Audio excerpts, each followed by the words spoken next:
Hello दोस्तों, कैसे आप लोग। आई होप कि आप लोग बहुत ही मस्त में होंगे, मजे में होंगे। दोस्तों आज हम लोग पढ़ने वाले हैं गॉस के नियम का अनुप्रयोग। हुआ तीसरा अनुप्रयोग है कि एक समान रूप से आवेशित गोली कोष के कारण वैद्युत क्षेत्र की तीव्रता, मतलब कोई गोली खोल है उस ठीक है और उसके ऊपर आवेश वितरित है, एक समान आवेश वितरित है, उसके कारण हम वैद्युत क्षेत्र की तीव्रता देखेंगे। ठीक है, तो चलिए स्टार्ट करते हैं। हम कह रहा है कि गोली कोष के कारण हम क्या देखेंगे, विद्युत क्षेत्र की तीव्रता देखेंगे। देखिए लिखने का काम अभी नहीं होगा, ठीक है।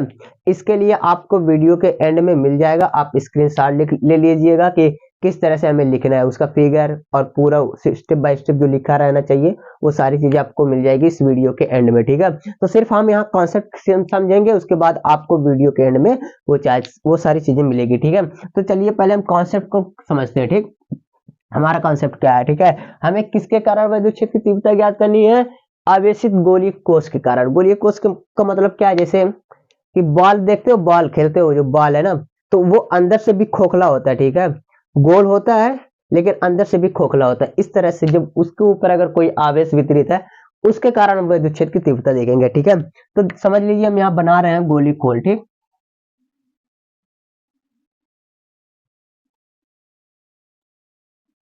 ठीक, ये हमारा क्या है, गोलीय खोल है। ठीक है, इसके पृष्ठ पर क्या है, आवेश वितरित है, क्या प्लस आवेश वितरित है। ठीक,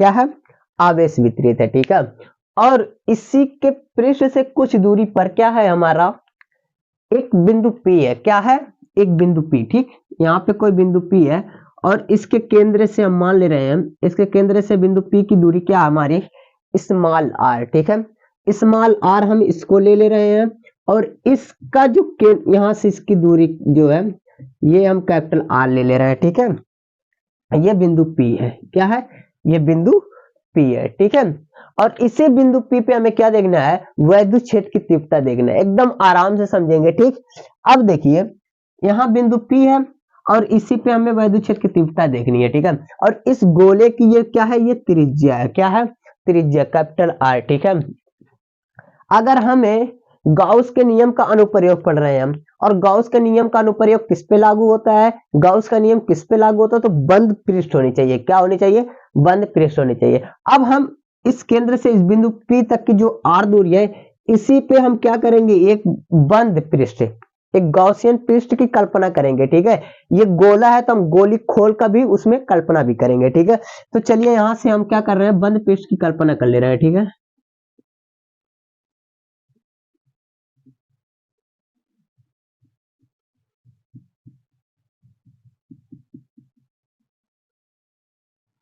हमने क्या किया, बंद पृष्ठ की कल्पना कर लिया। ठीक है, आज देखिए क्या, एक समान रूप से आवेशित गोली कोष के कारण हम इस पे तीन जगह देखेंगे। कहां देखेंगे, एक तो इस गोले के बाहर देखेंगे वैद्युत क्षेत्र तीव्रता, और क्या देखेंगे, इसके पृष्ठ पर देखेंगे और इसके अंदर देखेंगे। ठीक है, और इसके अंदर भी हमें एक गॉसियन पृष्ठ की कल्पना करते हैं, एक बंद पृष्ठ की कल्पना कर ले रहे हैं। ठीक है, चलिए यहां से हम कर ले रहे हैं इस तरह से,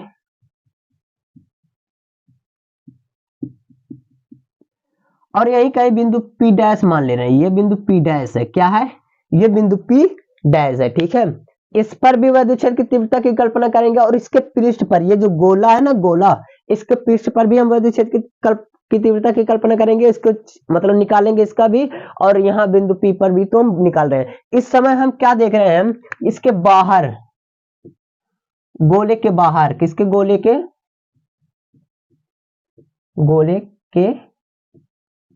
बाहर।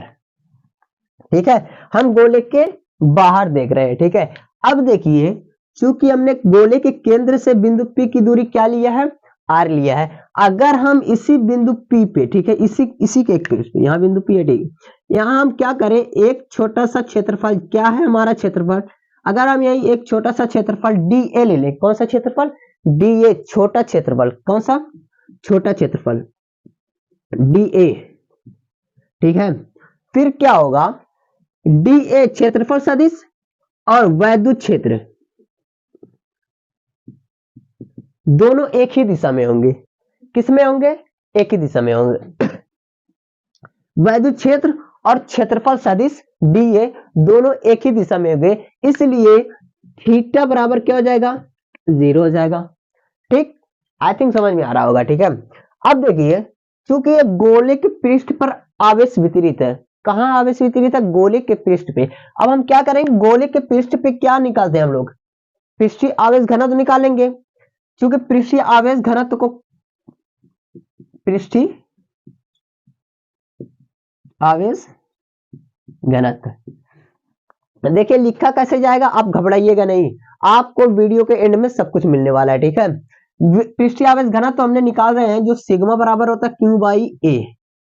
क्या होता है? क्यू बाई ए। ठीक है, हमने क्या किया है? सिग्मा बराबर हमने क्या निकाला? पृष्ठीय आवेश घनत्व हमारा क्या है? सिग्मा बराबर क्यू बाई ए। क्या है? क्यू बाई ए। अब क्या करेंगे? अगर हम यहां से क्यू का मान निकालें तो क्या होगा? क्यू का मान, क्यू बराबर क्या हो जाएगा? सिग्मा ए, सिग्मा ए। ठीक है, इसको रखिए, अभी इसका काम है, इसको समीकरण 1 ले लीजिए। ठीक है, समीकरण 1। अब देखिए, अब हम क्या करेंगे? इस जो छोटा सा क्षेत्रफल डीए हमने लिया है, इसके कारण वैद्युत फ्लक्स देखेंगे, यानी इसमें से गुजरने वाला कुल वैद्युत फ्लक्स, यानी इसमें से गुजरने वाला कुल वैद्युत फ्लक्स फाई ई होगा, डी फाई ई होगा। ठीक, और डी फाई ई बराबर होगा E D A cos theta. ठीक है, लिखने के मतलब चिंता मत करिएगा कि ऐसे ही डायरेक्ट हमने लिख दिया, यहाँ लिखा नहीं कि डी एच क्षेत्रफल से गुजरने वाला कुल वैद्युत फ्लक्स। ठीक, लास्ट में आपको सारी चीजें मिली, बस कॉन्सेप्ट समझिए। क्या कर रहे हैं कि हम यहाँ डी क्षेत्रफल ले रहे हैं। ठीक है, डी क्षेत्रफल से गुजरने वाला कुल वैद्युत फ्लक्स क्या हमारा? डी फाई ई बराबर है E D A cos theta. ठीक है, अब देखिए थीटा इज इक्वल टू 0 है यहाँ, क्यों? यहाँ वैद्युत क्षेत्र और क्षेत्रफल सदिश है, यानी डी दोनों का जो डायरेक्शन है, दोनों का डायरेक्शन एक ही दिशा में है। कहा? एक ही दिशा में, इसलिए क्या हो गया? थीटा इज इक्वल टू 0 हो गया। अब जब थीटा इज इक्वल टू 0 तो cos 0 का मान 1 होता है, इसलिए आपको मिल जाएगा डी फाई बराबर ई डी ए। ठीक, क्या मिल जाएगा? E D A. अब हम यहाँ क्या करेंगे? चूंकि हम छोटे क्षेत्रफल से वैद्युत फ्लक्स निकाले हैं, अब हम इस बंद पृष्ठ जो हमने लिया था, बड़ा वाला बंद पृष्ठ, उसमें पूरा संपूर्ण वैद्युत फ्लक्स ज्ञात करेंगे, यानी यहीं से सिर्फ नहीं, हर जगह से जो वैद्युत फ्लक्स गुजर रहा है, वहां से गुजरने वाला कुल वैद्युत फ्लक्स निकालेंगे। इसलिए हम क्या करेंगे? इसका पूरा समाकलन कर देंगे तो मिल जाएगा। ठीक है, जब हम छोटे का समाकलन कर देंगे तो उसका पूरा बड़ा मिल जाएगा। तो यहां से समाकलन अगर हम यहां से कर रहे हैं तो यहां से ये फाई ई हो जाएगा, इसका समाकलन। देखिए यहां से, क्योंकि ई हर जगह समान है, कहा? एक समान रूप से आवेश वितरित है, तो हर जगह ये समान है, इसलिए ई तो बाहर निकल जाएगा और समाकलन किसका होगा? डी ए का। किसका? डी ए का। अब जब हम डी ए का जो मतलब यहां से समाकलन करेंगे, तो चूंकि ये किस आकार का है? ये गोले आकार का है। जो हमने बंद पृष्ठ लिया ऊपर वाला, वो कौन सा आकार का है? ये गोले आकार का है। और गोले आकार का जब हम पृष्ठीय क्षेत्रफल निकालेंगे, क्या? पृष्ठीय क्षेत्रफल ए बराबर, ठीक, पृष्ठीय क्षेत्रफल गोले का पृष्ठीय क्षेत्रफल किसका होता है? गोले का 4 पाई आर स्क्वायर। देखिए हम यही स्मॉल आर लेंगे, क्योंकि इसकी त्रिज्या बड़े वाले जो हमने कल्पना की है गॉसियन पेस्ट, जो बड़ा वाला गोला है उसकी जो त्रिज्या वो आर है, इसलिए हम यहाँ स्मॉल आर ही लेंगे। ठीक है, 4 पाई आर स्क्वायर। ठीक है, तो हमारा यहाँ से क्या हो जाएगा? पाई ई बराबर ई 4 पाई आर स्क्वायर। ठीक, इसको हम समीकरण नंबर 2 दे रहे हैं। ठीक, अब देखिए गाउस के नियम से, किसके? गाउस के नियम से क्या कहता है? पाई ई बराबर क्या होता है? क्यू बाई एप्सिलॉन नॉट होता है कि नहीं? Q by epsilon not. अब देखिए, अब यही हम क्यू का मान रखेंगे, यस क्यू का मान हम यहां रखेंगे। ठीक है, अगर हम पाई ई बराबर क्यू के जगह पे हम इसको रख दें सिग्मा ए, ठीक है, बटे एप्सिलॉन नॉट। ठीक, एप्सिलॉन नॉट हो गया। आई ए का मान क्या है? ये किसका पृष्ठीय आवेश घनत्व होता है? ये पृष्ठीय आवेश घनत्व इस जो हमारा खोली गोल है जिसपे आवेश वितरित है, उसी का तो हम पृष्ठीय आवेश घनत्व ले रहे हैं, तो हम इसी की त्रिज्या भी लेंगे, यानी इस गोले का पृष्ठीय क्षेत्रफल हो जाएगा यहाँ ए। ये इसका किसका? इसका पृष्ठीय क्षेत्रफल हो जाएगा, और इसका पृष्ठीय क्षेत्रफल के लिए हम आर जो लेंगे वो कैपिटल आर लेंगे। तो क्या हो जाएगा हमारा? पाई ई बराबर sigma 4 pi capital R square बटे एप्सिलॉन नॉट। ठीक, ये कहां से? ये गाउस के नियम से। ठीक है,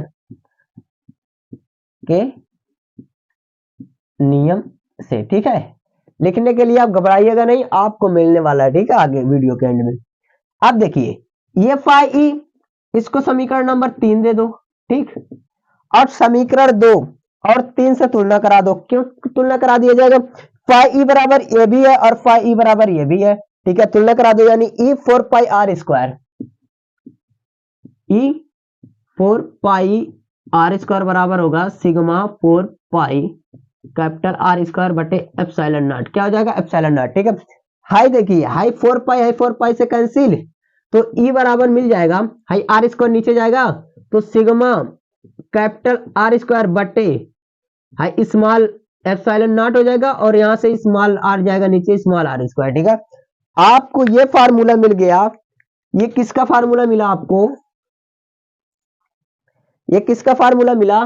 गोले के बाहर एक समान गोली खोल या कोष के कारण विद्युत क्षेत्र जब हम ज्ञात करेंगे, अगर हम गोले के बाहर ज्ञात कर रहे हैं तो हमारा ये फार्मूला होगा, जो ई बराबर है सिग्मा कैपिटल आर स्क्वायर, यानी कैपिटल आर स्क्वायर का मतलब गोली खोल का वास्तविक जो त्रिज्या है, इसका जो गोली खोल हमारा जिसपे आवेश वितरित है उसकी त्रिज्या का स्क्वायर बटे एप्सिलॉन नॉट, जो हम क्या कर रहे हैं? ज्ञात कर रहे हैं जिस बिंदु पर, उस पे जो काल्पनिक हमने जो गोला काल्पनिक लिया था, गॉसियन पृष्ठ की कल्पना की थी, उसकी त्रिज्या हम यहां ले लेंगे आर स्क्वायर। ठीक है, यही हमारा एक फार्मूला बन के तैयार हो गया। ये किस पे है? ये गोले के बाहर है। कहां है? गोले के बाहर। ठीक, अब देखिए अगर गोले के अंदर की बात की जाए, कहां? गोले के अंदर, तो थोड़ा सा ध्यान दीजिए, एकदम यही गोले के अंदर।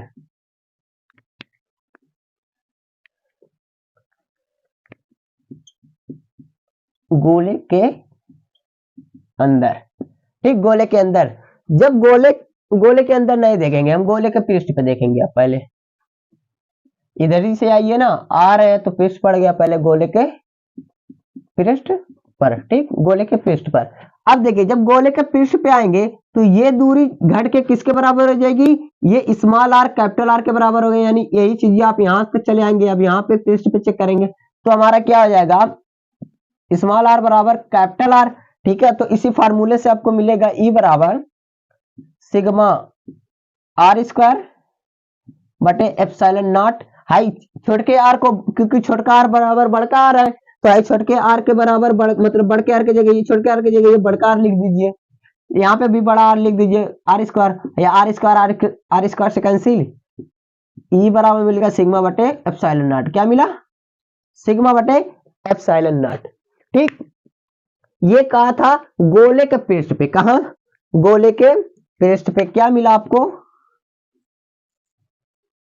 सिग्मा बटे एप्सिलॉन नॉट, ये मिला। ठीक है, ई बराबर सिग्मा बटे एप्सिलॉन नॉट। ठीक, अब देखिए, अब हम कहां देखेंगे? गोले के अंदर, गोले के अंदर और बिंदु पी डैश पे।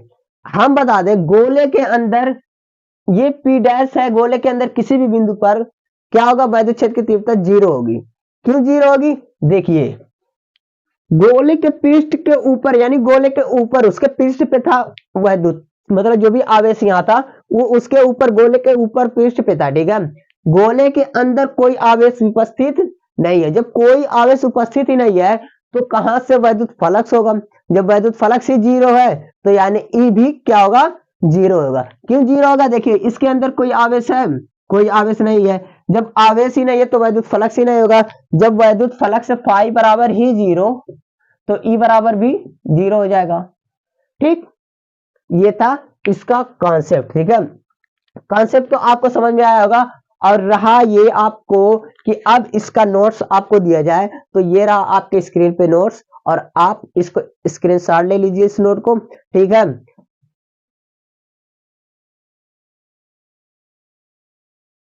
चलिए इस वीडियो का अगर आपको अच्छी लगी है तो प्लीज वीडियो को लाइक करो, चैनल को सब्सक्राइब करो और बेल आइकन को प्रेस कर लेना। मिलते हैं नेक्स्ट वीडियो में, तब तक के लिए शुक्रिया, थैंक यू।